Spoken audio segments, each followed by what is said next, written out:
understand who they are, where they are, what the whole business of life is all about.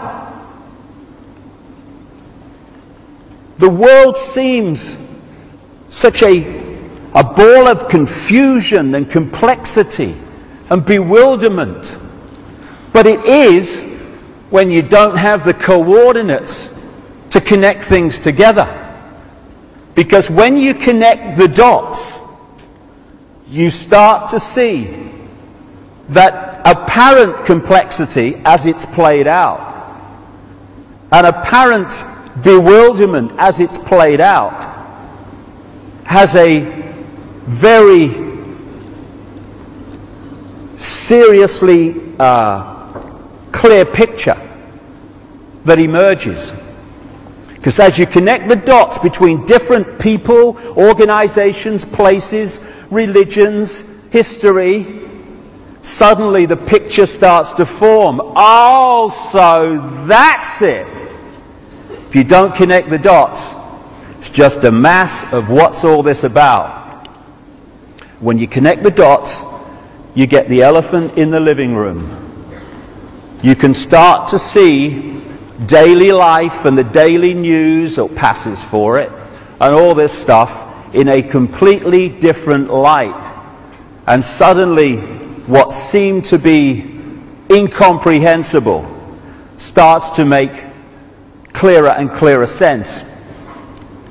And that picture, as the dots are connected, the debts too, it's all part of it, is that there are two prime realities that we are experiencing. We're experiencing the movie. That's the movie version of reality that we're given by the mainstream media, by what passes for education, and all the other sources of mainstream information, which explain away events in the world in a certain way. But behind that, it becomes clearer as the dots join up that there is another agenda behind that, which the movie is simply there as a cover story to obscure and hide.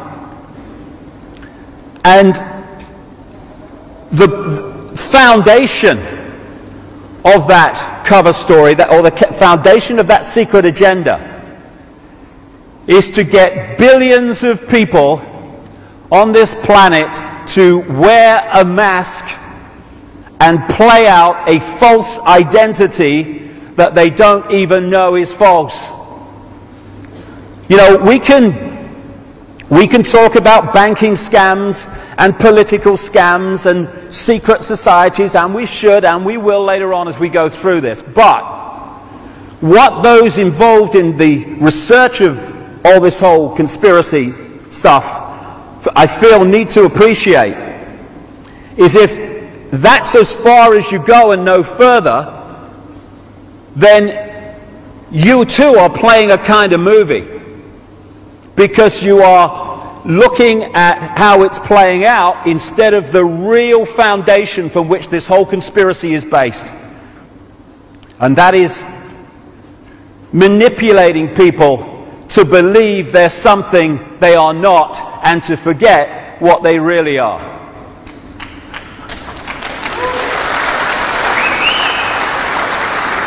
And what we really are is consciousness. Infinite consciousness connected to all other consciousness, the seamless ocean of infinity. And we can move our point of observation around that consciousness and express and celebrate its uniqueness, but we are all of one infinite mind, one infinite consciousness. And the illusion of apartness is an experience of this reality, and its extensuation or accentuation by the manipulators is to get us to see ourselves and everything in terms of apartness instead of as a connected whole.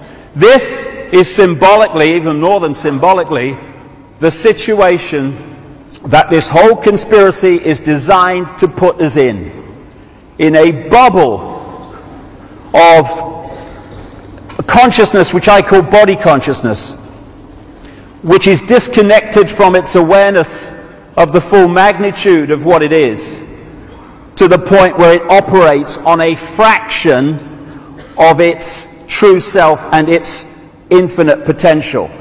So in that sense, you can get all that has been, is, and ever will be, reading the frickin' sun and believing the date. That's how deeply disconnected we can get. For people watching this in other parts of the world, the Sun is a newspaper, and I use that word in its widest possible sense.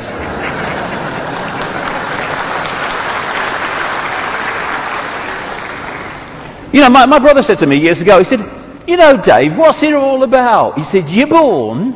He said, and then you kind of get older, and then you die. I mean, what's it all about? I mean, what is it all about? We're born into this world. We go through these kind of situations of going older and doing this and doing that and doing the other. And then we get older, and loads of people in the world, vast numbers of people, it's a struggle and it's an effort and it's a daily grind, and am I going to survive another day? And then at the top there, oh, you know, what will God think of me? You know, I mean, it's a great line, isn't it? Hey, you know, some travel agent on some other dimension. Hey, great vacation holiday, mate. What you do is you go into this dimension, you're born, you struggle all the way through it, lots of emotional upheaval, then you get older and your body starts to break down, and then some guy on a cloud decides if you're going to go and sit next to him, or if you're going to go to hell and stoke the fires forever. I mean, you think, yeah, I'll have 2 tickets, wouldn't you? What's it all about? I mean, there's got to be something else. If there isn't, I'm out of here. And I'm staying. So, we are struggling to understand the world because we don't have the coordinates, which I'll come to. And it's obviously a world with some major problems in terms of its operation and the way it's run. Doctors destroy health. Doctors destroy health because health is not about health, it is about wealth. It's the transnational drug corporations controlling the medical system, so the scalpel and the drug is the only response, overwhelmingly, to human dis-ease. And you know, some of the side effects of these drugs, if you've ever been to America and listened to the drug adverts is one after another in America. They pay for American television, these things, and because of the law there, they tell you what the drug does, or supposed to, and then they have to reel off all the side effects. But they're not side effects, you see. That's another little con. Oh, these are the side effects of this drug. No, they're the effects, mate. Not side effects, the frickin' effects.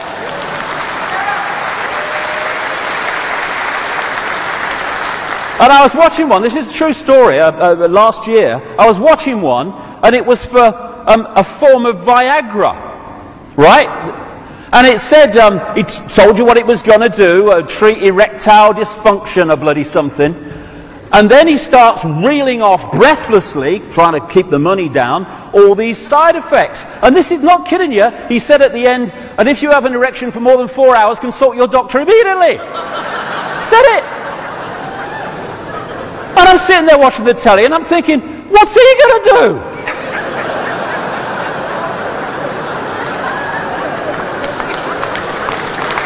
I mean, excuse me, doctor, I've got this problem. What do you want me to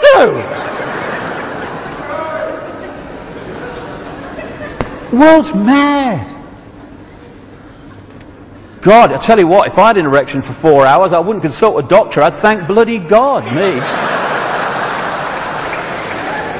3 hours, 55 minutes, bigger than my bloody record already, I'll tell you.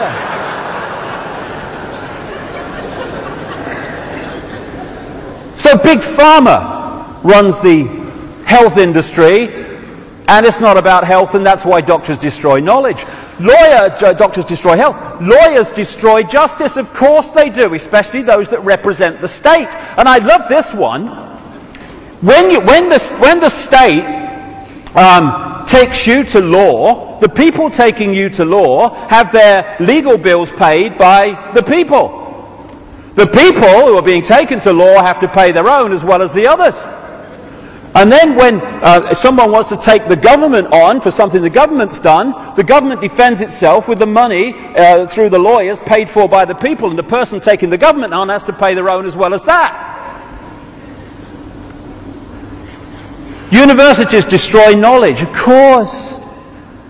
The one thing you don't want, if you want to create a centralized dictatorship, is a thinking, sharp-minded, open-minded, aware population that can see through your crap. So you sell them from cradle to grave the belief system you want. You just program their minds to see the world the way that suits your agenda. All over the world, we must have education. Yes, let's try it. Let's have some education instead of indoctrination of a belief system. Governments destroy freedom. Of course they do. I mean, governments are not there. Let's get this sorted out. Governments are not there to serve the people are there to serve the government and the forces that control the government. That's the relationship, and we need to understand that. You've got the dark suits who orchestrate, front up this political agenda for the Orwellian state, and they come from certain bloodlines, which I'll come to. And these people are such frontmen. You can have an idiot. You can have an idiot in power as President of the United States. It doesn't matter, because he ain't calling the shots. He's just signing the legislation into law. So much so that when he's doing press conferences, he's got this wire in his bloody ear telling him what to bloody say if he gets in trouble, which is most of the time. And this world is at the cutting edge of evolution.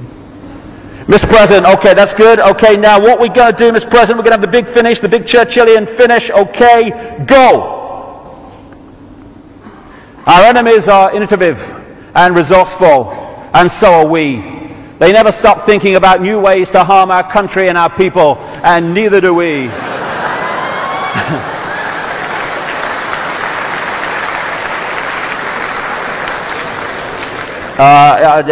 Did you get that? Did you get that, Mr. President? True quote. And now we have the choice between three people who are all controlled by the same force. It's called democracy. Which front man or woman do you want? Here you go, cross there.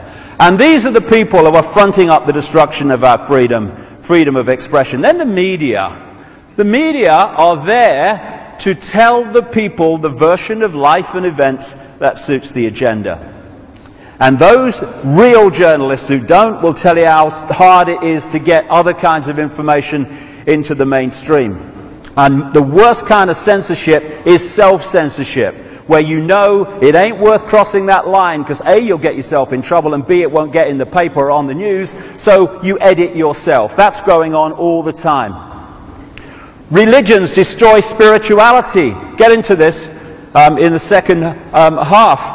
All the religions come from basically the same source, and they're worshipping the same gods that the secret societies worship. And what my father used to call bricks and mortar religion is there to enslave the minds of the people and divide and rule the people, not to open people to the true infinite magnitude of who they are. You can't say that! Pope will go mad! Couldn't give a shit, mate.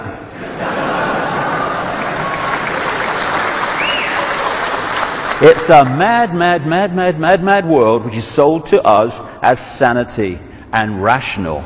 And it's held together by what my friend Mike Lambert, who's in the audience today, calls repeaters.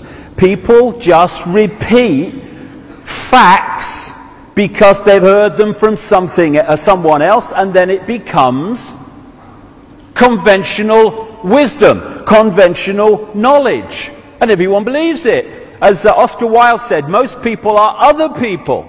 Their thoughts are someone else's opinions. Their life